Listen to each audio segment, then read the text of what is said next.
Well, an end to the longest government shutdown in history now in sight. The House is back in session today for the first time in 54 days. And a vote on stopgap spending bill, which could fund the government through January 30th, is scheduled for tonight. We are getting close, and we have team coverage tonight. DC News Now's Daniel Hamburg is following the ongoing impacts to SNAP. But first, DC News Now's Marielle Carbone is live on Capitol Hill with the latest on tonight's vote. Marielle, good afternoon.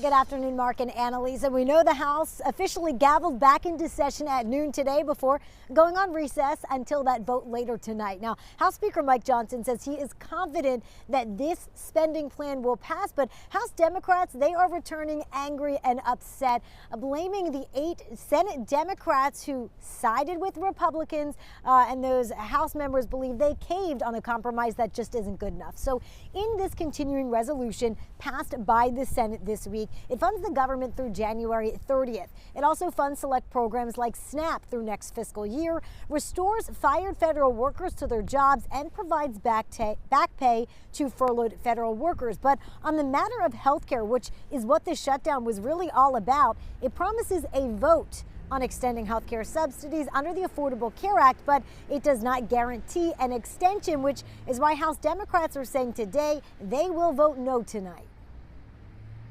I think this deal is a raw deal for the American people.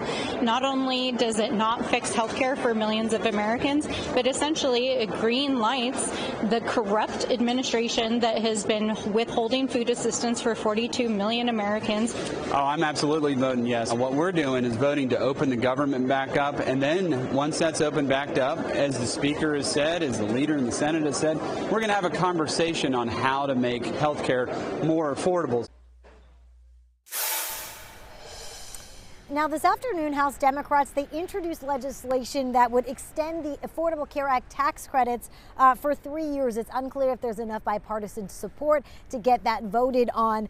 The vote today, it's scheduled for 7 p.m., but it could happen later, and it does need enough votes to pass. The House only was able to pass its last spending bill by small margins, so every vote really does matter. If it passes, it goes to the president to be signed into law, and we know Transportation Secretary Sean Duffy said yesterday, if and when that happens, he expects the air traffic controllers in particular to get a partial lump sum payment for all of the pay they've missed over the last few weeks, which within about 48 hours of the government reopening. Reporting live from Capitol Hill, I'm Marielle Carbone, DC News Now.